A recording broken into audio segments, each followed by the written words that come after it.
अर्थात योग के जो ये अंग है,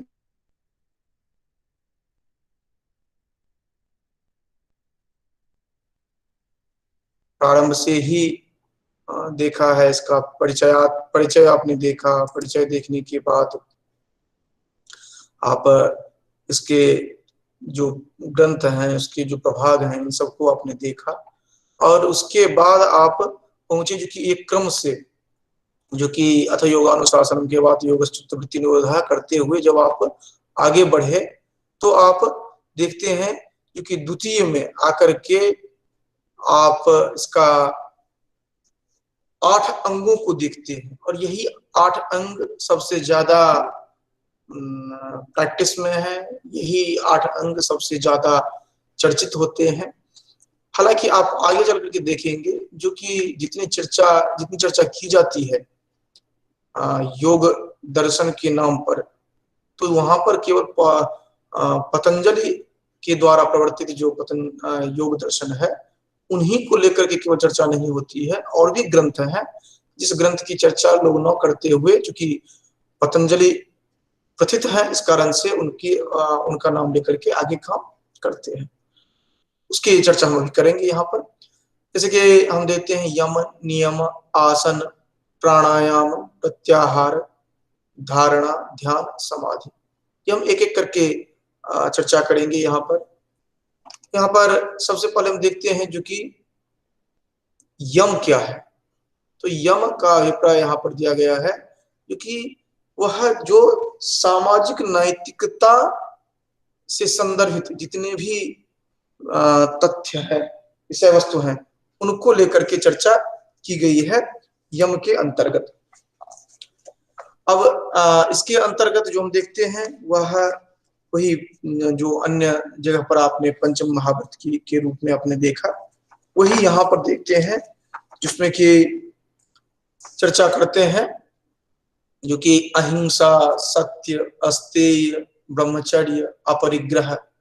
तो अहिंसा की बात हम जब करते हैं तो यहाँ पर ध्यान रखना है कि अहिंसा सामान्य रूप से कहा जाता है जो कि किसी प्राणी का वध नहीं करें, लेकिन वस्तुतः केवल अहिंसा का अभिप्राय उतना तक ही सीमित नहीं है। अहिंसा से अभिप्राय है जब आप किसी को अपने शब्दों से कष्ट पहुंचाते हैं, विचारों से कष्ट पहुंचाते हैं, या कर्म से कुछ कष्ट पहुंचाते हैं, और वो भी अकारण, तो उसे कहा जाता है अहिंसा। और जब ऐसा आप नहीं करते हैं तो उसको कहा जाता है अहिंसा। तो अहिंसा का व्यवहार होना चाहिए। लेकिन फिर यहाँ पर यह भी बात ध्यान रखना है क्योंकि यह देश काल परिस्थिति के अनुकूल होता है। ये जितनी भी चर्चाएं हो रही है, यह सामाजिक नैतिकता की बात जो ही की जा रही है। अभिप्राय ये है जो कि आप दूसरे के साथ कैसे व्यवहार करते हैं, यह इस पर निर्भर करता है। लेकिन इसके साथ साथ हमें यह भी ध्यान रखना है कि यह देश काल परिस्थिति के अनुसार इस पर हमें विचार करना चाहिए। अब ऐसा नहीं कि आप विपत्ति में हो और आप पर कोई जानलेवा हमला कर रहा है और उस समय में आप कहेंगे जो कि योग दर्शन में तो हमें कहा गया है जो कि हम अहिंसा का व्यवहार होना चाहिए, तो ऐसा नहीं कहा गया है। उसके बाद कहा गया है सत्य भी मनसा वाचा कर्मणा, जैसे हम ऊपर में हमने चर्चा किया है उसी तरह यहाँ भी होना चाहिए जो कि विचार में आपकी सत्यता होनी चाहिए। इसके साथ साथ जो आपके मन में है वैसे ही प्रामाणिक बातें आप, यथार्थ तथ्य जो है वह आप बोले। ये मूलतः सत्य की जब बात करते हैं तो वहां पर इन बातों को देखते हैं। यहाँ भी फिर वही बातें हैं जो कि आप देश काल परिस्थिति के अनुसार आप देखें। अगर कोई अधिवक्ता न्यायालय में है और अगर वह पूर्णतः कहे जो नहीं हम जो सत्य है उसी का आश्रय लेकर के हम चलेंगे, तो वहां पर नहीं यह सुटेबल होगा। अर्थात जहां पर जिसकी आवश्यकता है उसी के अनुरूप हमें आचरण करना होता है। और इसके साथ ही साथ हम देखते हैं जो कि मान लीजिए किसी के माता के पुत्र का देहावसान हो गया है, वहां पर आप साक्षात जाकर के बोलते हैं। अर्थात जहां भी आप बोलेंगे वहां पर आपके विचार में या कर्म में जो वो सत्यता की छाप दिखेगी, वह देश काल परिस्थिति के अनुगुण हो, वह आवश्यक है। इसके बाद लेकिन सामान्य रूप से जब समाज में आप व्यवहार करते हैं, अगर एक सामान्य नागरिक हैं, तो आपका व्यवहार इसी तरह से होना चाहिए।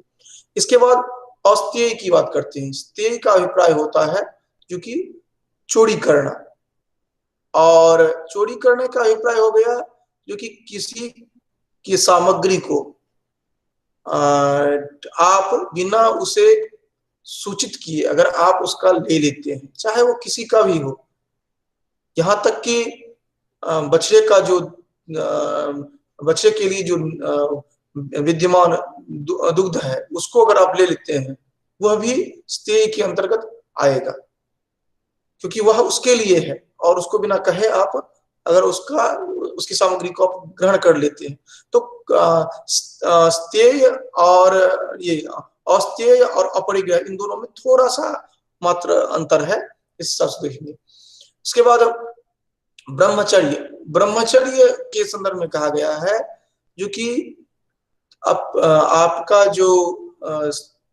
आपकी जो इंद्रियां हैं उनको, उनसे जो जन्य सुख है उनमें आप उन पर आप नियंत्रण रखें। ये ब्रह्मचर्य की परिभाषा अलग अलग जगह पर अलग अलग तरह से दी जाती है, लेकिन मुख्य रूप से आप इतना समझेंगे जो कि ब्रह्मचर्य का अभिप्राय है जो कि आप अपने ऊपर नियंत्रण रख सकें, अपने इंद्रियों पर आप नियंत्रण रख सकें। और अन्य जगह भी आप देखते हैं जो कि इंद्रियों को नियंत्रण, जितने भी काम क्रोध लोभ मोह मद मत्सर हैं, ये सभी जब आपके नियंत्रण में होते हैं तो ये आपके मित्र होते हैं, जब ये आपके नियंत्रण में नहीं होते हैं तब ये शत्रु माने जाते हैं। इसके बाद आप देखते हैं जो कि अपरिग्रह की बात करते हैं। अपरिग्रह का अभिप्राय है जो कि आवश्यकता से अधिक जब आप संचय करते हैं तो उसको कहा जाता है अपरिग्रह। आवश्यकता से अधिक संचय जो है वह अपरिग्रह कहा जाता है। तो अपरिग्रह जो है वह भी समुचित नहीं माना गया है, अपरिग्रह जो है वह समुचित नहीं माना गया है। तो अभी हमने देखा अहिंसा, सत्य, अस्तेय, ब्रह्मचर्य और अपरिग्रह, ये जितने भी हैं सामाजिक नैतिकता है। सामाजिक नैतिकता का अभिप्राय है जो कि जब आप समाज में व्यवहित होते हैं, समाज में आप होते हैं, वहां पर आपका आचरण किस तरह का होना चाहिए। तो इसके लिए इन्होंने जो 5 बताया है, यह समाज में किस तरह आप व्यवहार करेंगे उसके लिए कहा है, जिसमें कि अहिंसा, सत्य, अस्तेय, ब्रह्मचर्य, अपरिग्रह। अपरिग्रह की बात जो हम कर रहे हैं, तो अपरिग्रह का अभिप्राय है जो कि आवश्यकता से अधिक संचय नहीं करना, पहली बात। और दूसरी बात है जो कि किसी दूसरे का धन है, दूसरे की संपत्ति है, उसको अधिगत नहीं करना बिना उसकी इच्छा से, या आप उस पर इच्छा ही न करें आप। ये आप देखते हैं जो ईशावास्योपनिषद देखते हैं, वहां पर आप देखते हैं जो कहा जाता है, ईशावास्योपनिषद में कहा गया है कि तेन त्यक्तेन भुंजीथा मां गृधः कस्य स्विद्धनम, तेन त्यक्तेन भुंजीथा मां गृधः कस्य स्विद्धनम, ये कहा गया उस संदर्भ में। और इधर जो कहा गया है, इधर ये है कि आवश्यकता से अधिक आप संचय नहीं करेंगे, ये कहा गया। तो ये 2 चीजें हमने यहाँ पर देखी। अब केवल समाज से ही कार्य नहीं चलेगा, समाज से ही केवल कार्य नहीं चलने वाला है। उसके लिए आपको क्या करना है कि अनिवार्य रूप से आप व्यक्तिगत तौर पर भी आप देखते हैं जो कि कैसे आपका व्यवहार होना चाहिए। और व्यक्तिगत तौर पर आपका व्यवहार जो होता है वह अनिवार्य रूप से किस तरह का होगा कि जो आपके मन मस्तिष्क में, आपके शरीर में जिस तरह का चिंतन चलेगा, उसी तरह का चिंतन आप देख पाएंगे। उसके लिए क्या है कि अनिवार्य रूप से शौच, शौच जो है वह आवश्यक है, अर्थात शारीरिक और मानसिक शुद्धि जो है वह आवश्यक है। शारीरिक और मानसिक शुद्धि जो है वह आवश्यक है। अगर शारीरिक मानसिक शुद्धि नहीं है तो फिर आप इस समाज के लिए कुछ किस तरह कर नहीं सकते हैं। इसके बाद संतोष है। संतोष है जो कि जो भी आपको प्राप्त होता है उसमें आप संतुष्ट रहिए, प्रसन्न रहिए। जो भी आपको प्राप्त होता है उसी से आप संतुष्ट रहिए। जो कि आप देखते होंगे, जो कि महाभारत से जब आप पढ़ते हैं वहां पर भी संदर्भ दिया गया है, जो कि कुंभी धान्या अलोलुपा, वे जो थे वह कुंभी जितनी आवश्यकता होती थी उतने में ही संतोष करने वाले हुआ करते थे, तो इसीलिए उनको कहा जाता था कुंभी धान्या अलोलुपा, इस तरह कहा जाता था। तो इसके बाद हम देखते हैं तप। तप का अभिप्राय होता है, तो तप का अभिप्राय होता है जो कि स्वयं से अनुशासित रहे, सेल्फ कंट्रोल।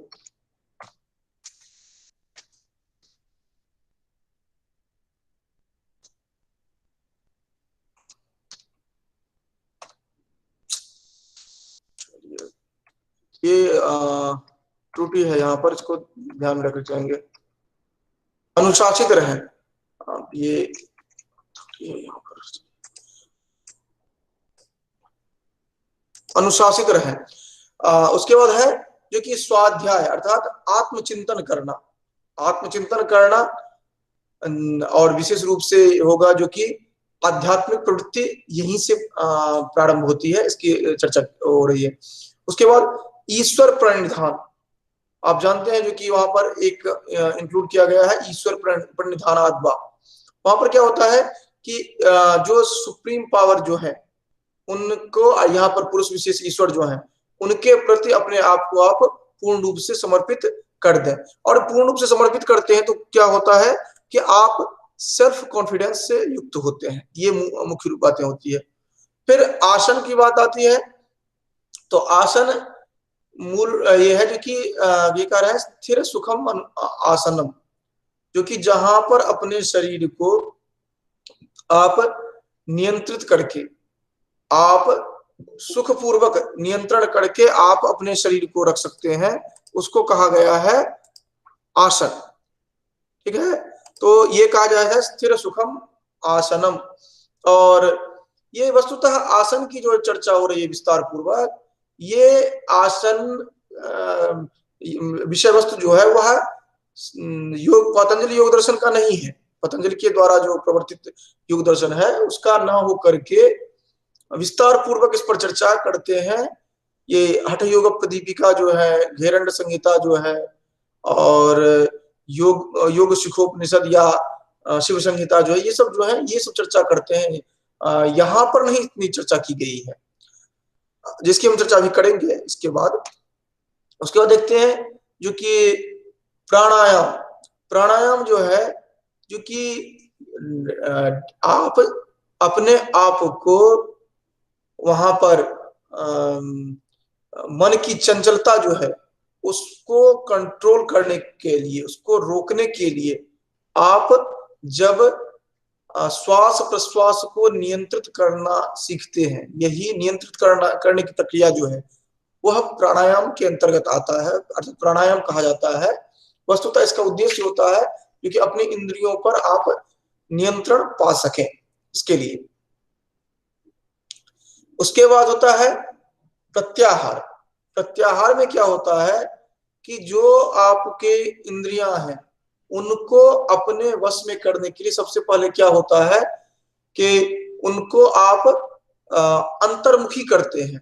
इसका उदाहरण आप इस तरह देख सकते हैं कि जब आप कोई कार्य कर रहे होते हैं, जब आप कोई अध्ययन कर रहे होते हैं या पूजा पाठ में लगे होते हैं, तो बाहर के जो शोरगुल होते हैं उनको आप अपने आप में समेट लेते हैं, अपनी इंद्रियों को। आपको बाहर की आवाज नहीं सुनाई पड़ती है, उदाहरण के तौर पर कल मान लीजिए आपकी परीक्षा है और बगल में शादी हो रही है, तो भले कितनी तेज ध्वनि हो रही है, लेकिन आप अपनी श्रोत्रेंद्रिय को अपने में समाहित कर लेते हैं, आपको बाहर की आवाज सुनाई ही नहीं पड़ती है।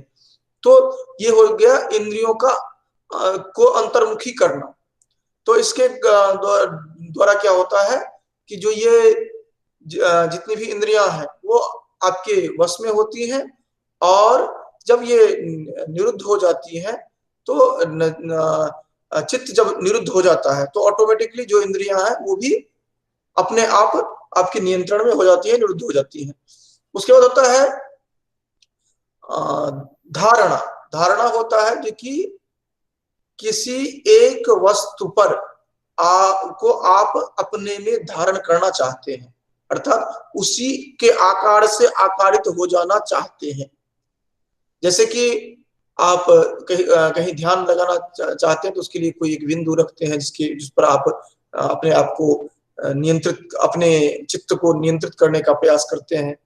या फिर अगर आप की परीक्षा है तो आप पहले तो अपने चित्त इंद्रियों को अंतर्मुखी बनाए, उसके बाद क्या करते हैं कि उन इंद्रियों को जो जब एक बार आपने बना लिया है, फिर आप उसी इंद्रिय को जो आपका ध्येय वस्तु है उस पर टिकाते हैं। आप अगर आप पूजा कर रहे हैं तो आप बाहर के शोरगुल से अपने मन को हटा करके आप अपने अंतर्मुखी करते हैं, अपनी तरफ करते हैं।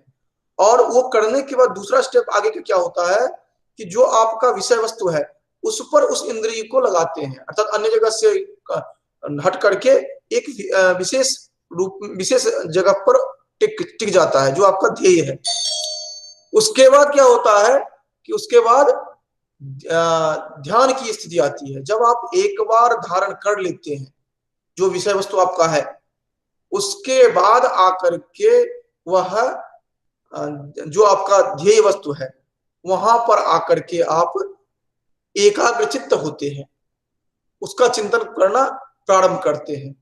और पूर्ण ध्यान की जो स्थिति होती है, जब आपका ध्येय वस्तु जो है वहीं पर आपका चित्त स्थिर हो जाता है, सारी इंद्रियां वहीं पर स्थिर हो जाती है, तब जा करके क्या होता है कि आप अन्य कहीं पर आपका चित्त नहीं जाता है, पूर्ण रूप से वहीं पर टिक जाता है। और ऐसी स्थिति में उसी वस्तु का ज्ञान रह जाता है, अन्य किसी का ज्ञान नहीं रह जाता है। अर्थात अन्य जो है उनके अन्य वस्तुओं की स्मृति तक नहीं रह पाती है, ये रहता है। इसके बाद की स्थिति जो होती है वह समाधि की स्थिति होती है, जब आप पूर्णतः ध्येय वस्तु में आप लीन हो जाते हैं। अर्थात ध्यान की स्थिति तक क्या होता है कि आप वहां तक जाते हैं, फिर वहां से हट भी सकते हैं, लेकिन जब वह क्लाइमेक्स पर पहुंचता है वह कहा जाता है वह समाधि की स्थिति है। और उस समाधि की स्थिति में भी दो इन्होंने श्रेणी बताया है जो हम लोग कल भी चर्चा कर चुके थे। वह है संप्रज्ञात और असंप्रज्ञात। संप्रज्ञात में वितर्कानुगत, विचारानुगत, आनंदानुगत, अस्मितानुगत यह स्थिति होती है।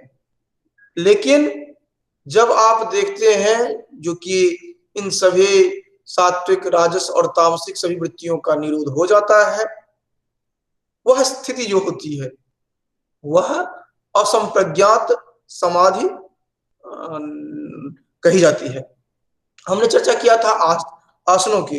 तो ये आसन मुख्य रूप से जो आजकल संदर्भित करते हैं या दिखाते हैं, बताते हैं, वह हठ योग प्रदीपिका या घेरंड संहिता या शिव संहिता, इन ग्रंथों से लेकर के चर्चा करते हैं। मुख्य रूप से जो हठ योग प्रदीपिका है उसको लेकर के चर्चा करते हैं। और हठ योग प्रदीपिका आप जानते हैं जो कि गुरु गोरखनाथ जो है उनके शिष्य स्वात्माराम जो है उनके द्वारा रचित है। और यह जितने भी हठ योग के ग्रंथ मिलते हैं उनमें बहुत ही महत्वपूर्ण ग्रंथ माना जाता है। यह संस्कृत में है और इसका विभाजन जो है वह प्रथमोपदेश, द्वितीयोपदेश इस तरह किया गया है, जिसमें कि अलग अलग विषय वस्तु वहां पर दिए गए हैं। और जब आप हठ योग की बात करते हैं तो वह सामान्य से थोड़ा अलग हो जाता है। वह सामान्य जीवन में सामान्य नागरिक के लिए जो पातंजलि योग दर्शनम है, अर्थात पतंजलि के द्वारा प्रवर्तित जो है, उससे थोड़ा अलग हो जाता है। अलग इस दृष्टि से हो जाता है कि यह थोड़ा कठिन है। यहाँ पर यह जो तंत्र मार्ग को अनुगमन करने वाले हैं, उनके लिए यह विशेष रूप से रहा है। और यद्यपि इसके जो कुछ आसन हैं, चूंकि वो प्रथम स्तर पर है, तो इसके कुछ आसन जो है वह हमारे दैनिक जीवन के लिए भी उपादेय है और हम उनको उस तरह से देखते हैं।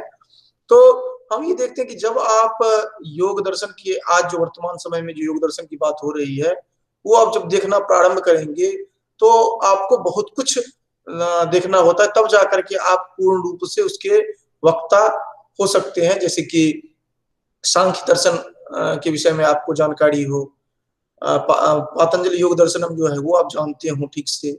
उसके बाद ये जो अलग अलग ग्रंथ हैं, इन ग्रंथों के बारे में आपको जानकारी हो, तब जाकर के आप बेहतर ट्रेनर बन सकते हैं, बेहतर उपदेशक बन सकते हैं।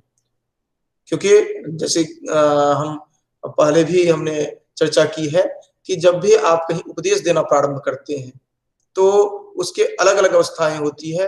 प्रथम तो होता है जो कि आप अध्ययन करते हैं, फिर उसका बोध होता है, फिर आप अपने व्यवहार में लाते हैं, फिर आप उपदेश की स्थिति में आते हैं।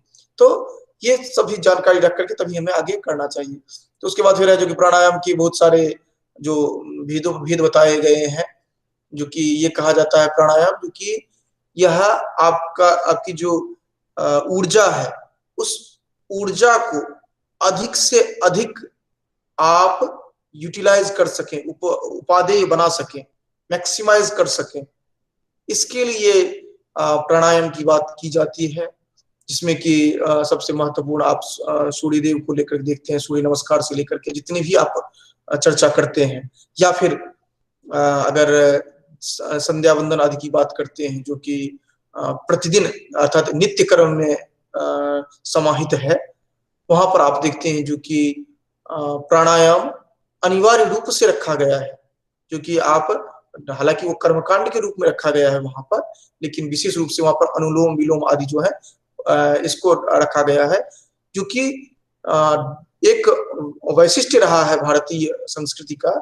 जो कि जो भी वैज्ञानिक तथ्य है, वैज्ञानिक तथ्य का अभिप्राय यहाँ पर हो गया, क्योंकि जो क्रम से हमारे लिए उपादेय है और क्रमबद्ध जो ज्ञान है हमारे उन वैज्ञानिक जो हमारे तथ्य हैं, उन सभी तथ्यों को इस तरह से हमारे कर्मकांड से जोड़ दिया गया है या परंपरा से जोड़ दिया गया है कि हम उससे दूर नहीं जा सकते हैं।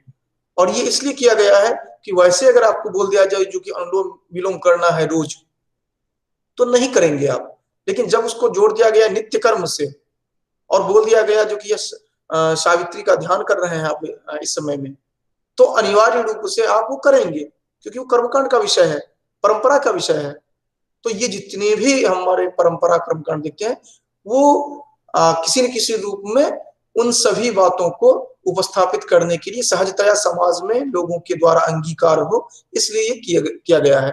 और प्राणायाम जो है वह भी एक महत्वपूर्ण अंग के रूप में हम देखते हैं, जो कि आप अपनी ऊर्जा को जहां पर मैक्सिमाइज कर सकते हैं, अधिक से अधिक उसका यूटिलाइज कर सकते हैं ऊर्जा का, अर्थात पहले तो मैक्सिमाइज करना, फिर उसका उपयोग करना। तो ये अलग अलग तरह से अलग अलग रूपों में दिया जाता है। ये प्राणायाम की बात हुई, और उधर आसन की बात हमने देखा था, जो कि अलग अलग तरह से